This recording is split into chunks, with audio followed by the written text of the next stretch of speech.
अस्सलाम वालेकुम ख़वातीन हज़रात, चैनल पर आने का बहुत बहुत शुक्रिया। अगर आपने अभी तक चैनल को सब्सक्राइब नहीं किया तो इसको सब्सक्राइब कर लें ताकि आने वाली वीडियोज़ के अपडेट सबसे पहले आप तक पहुंच सकें।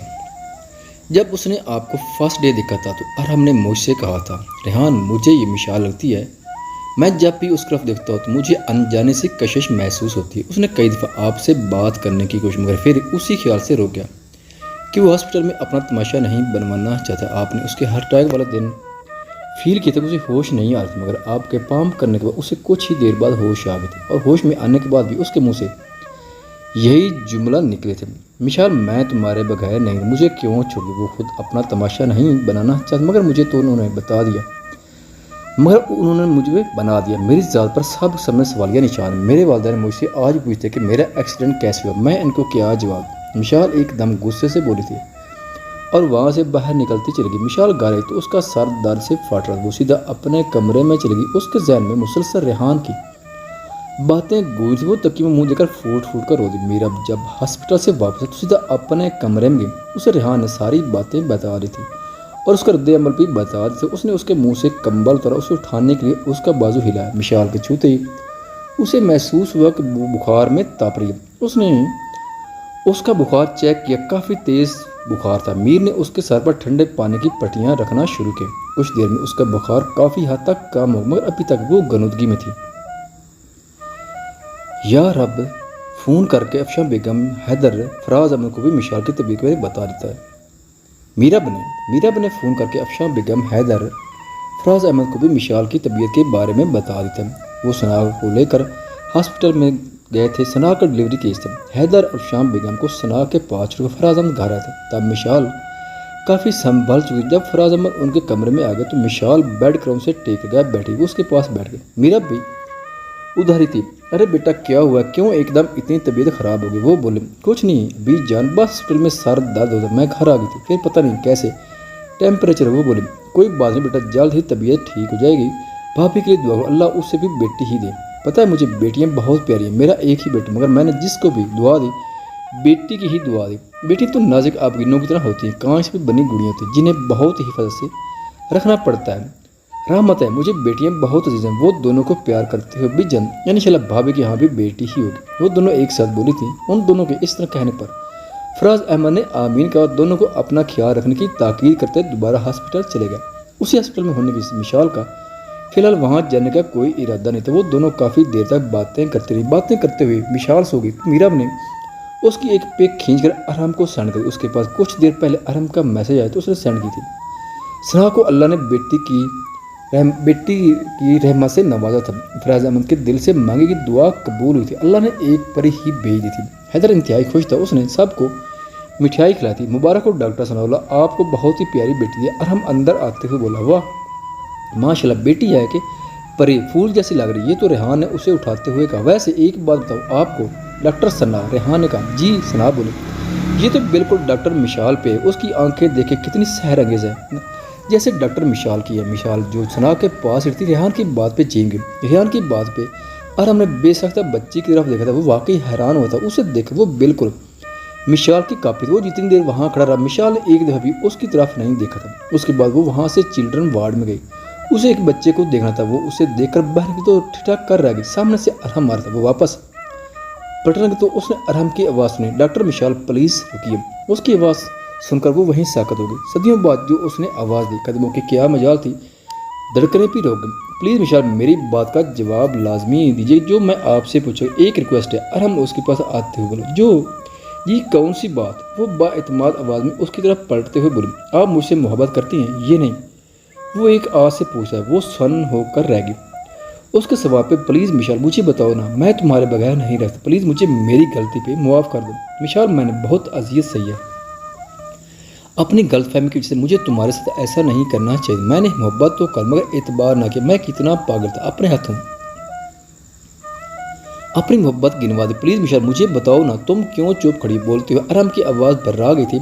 मेरे पास आपकी किसी बात का जवाब नहीं। आप मेरा माजी थे और मैं अपना माजी भुला चुकी हूँ। मिशाल सर्द लहजे में कहती वहाँ से चली गई। मगर उसके दिल की क्या कैफियत थी वही जानती थी। मीरा जो उससे बुलानी थी उनकी सारी बातें सुन चुकी थी। उसने मिशाल को जाते देखा तो अरहम के पास है, जो कॉरिडोर में बनी चेयर पे शिकीस्त कुर्दा साहब बैठा था। उसकी आंखें नामोर थी। मीरा ने तअफ्फुज़ से उसे देखकर बोली, डॉक्टर अरम क्या हुआ आपको? अरम ने चौंक कर सर उठा और सामने मीरा को देखकर बेइख्तियार खड़ा हो गया। कुछ नहीं, बस वैसे ही बैठा था।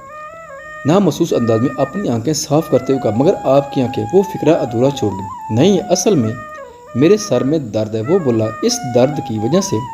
उसने पूछा। कुछ नहीं, बस अचानक ही होने लगी। वो नजर चुराता हुआ बोला, डॉक्टर अरहम, मिशाल बहुत मासूम है, वो बहुत तकलीफ दे हालात से गुजरी। वो अब किसी पर एतबार नहीं करती। पहले वो मुझे हर बात बताते थे, मगर अब बताने छोड़ गई। वो रातों को सोती नहीं है।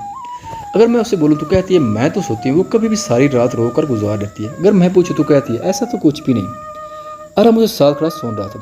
प्लीज़ मीरा, उससे समझाओ वो मेरे साथ ऐसा मत करे, ना खुद को तकलीफ दे ना मुझे। अगर उसने अजियत से, ये तो मैंने भी दिन रात कांटों पे बसर किया, अपनी गलती की सजा काटी है।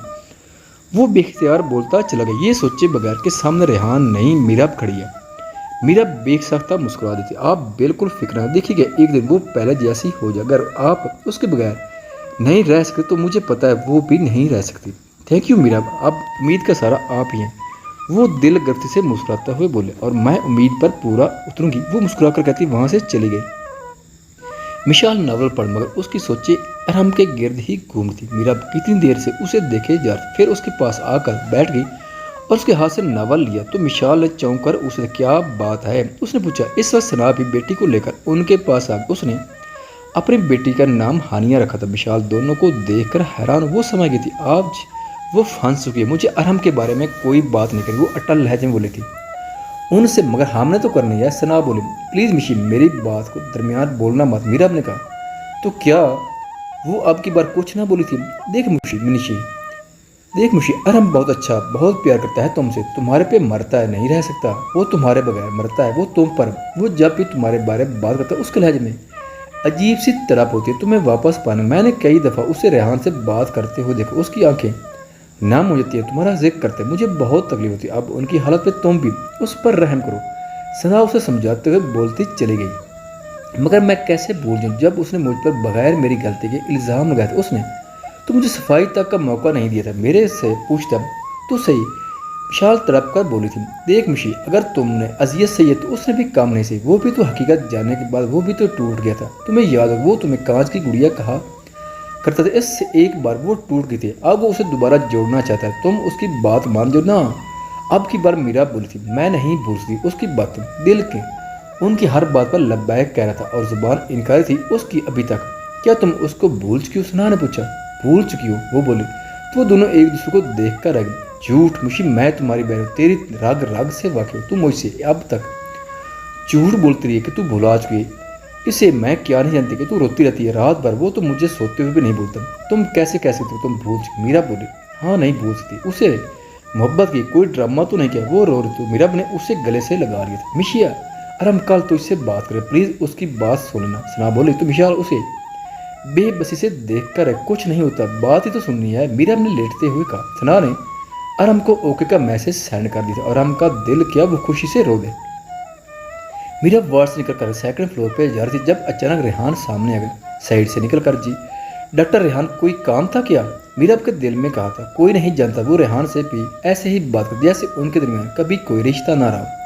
मुझे ये बताओ मेरा कसूर क्या? रेहान के लहजे में बेबसी रची हुई थी। उसकी बात पे मीरा की धड़कन बढ़ी, मगर जब वो बोली तो उसका लहजा ऐसा जैसे उसे कुछ समझ ना आई। क्या मतलब? आपकी बात का समझी नहीं मैं।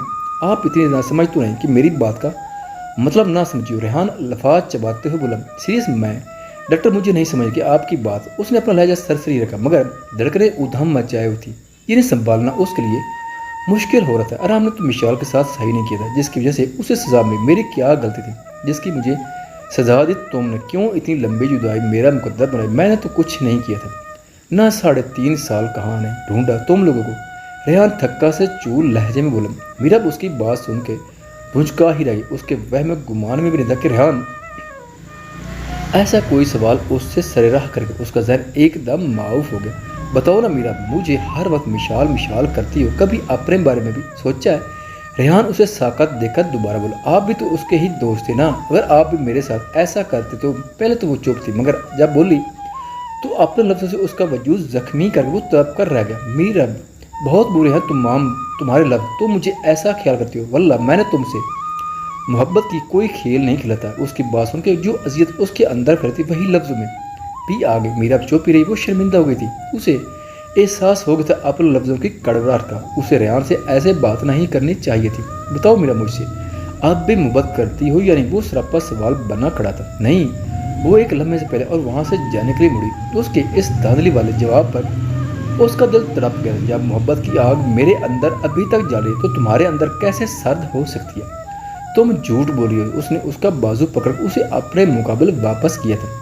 मेरा बाजू छोड़ो रेहान, वो बाजू छुड़वाते हुए बोले। मेरा भी यार, मैं थक चुका। अब मुझे कभी कभी ऐसे लगता है जैसे मौत मुझे खामोशी से अपने साथ ले जाए। उसके लहजे में बेबसी ही बेबसी थी। नहीं, ऐसा नहीं हो सकता। उसके मरने की बात सुनकर वो बेसख्ता बोली थी। उसके अंदाज से साफ महसूस किया जा सकता वो लाशारी तौर पर बोली है।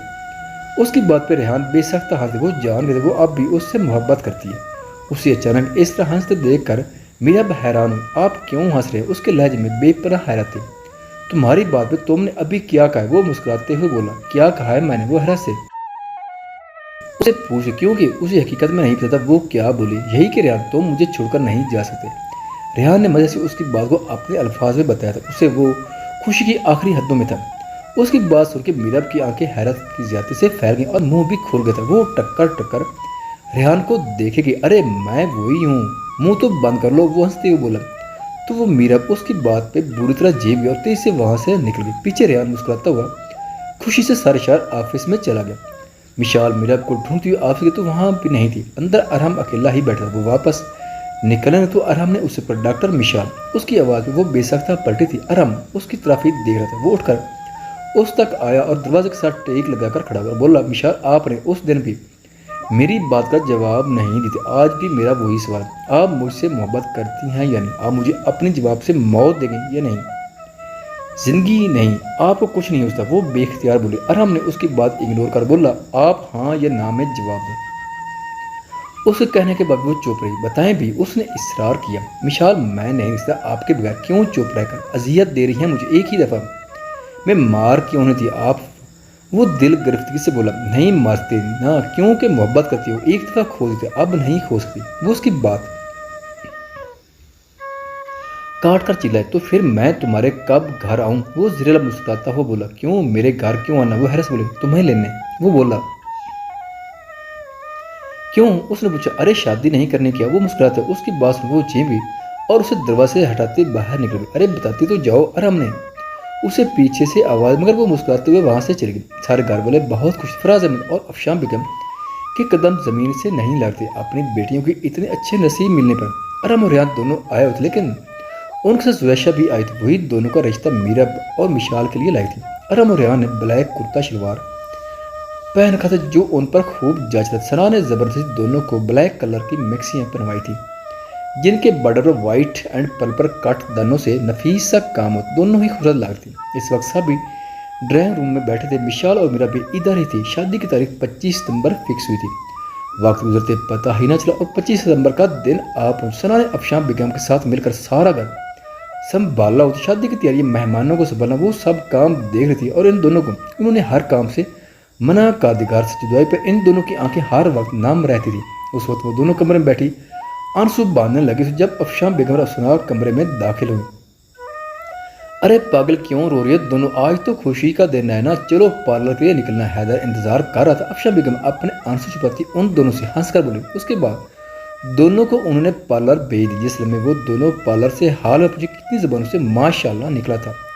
खूबसूरत तो पहले थे ब्यूटिशियन के महर हाथों ने उनके नकूश को बहुत खूबसूरत से संवारा था। दोनों ही अपनी अपनी जगह इंतहाई खूबसूरत लग रही थी। फिर जब बारात आई और अरहम और रेहान को उनके साथ बिठाकर तो ज़बानों ने बेसख्त कहा था कि सूरज चांद की दोनों जोड़ियां लग रही, एक दूसरे के लिए परफेक्ट कपल थे। वो लोग मीरा मिशाल ने रेड ब्लड कलर और गोल्डन शेड में लहंगे पहन रखे थे। अरहम और रेहान ने गोल्डन कलर की शेरवानियां पहन रखी थी जिन कफ और कलर के आसपास मैरून कलर में डिजाइनिंग हुई थी और उस कलर में कुल्ले थे।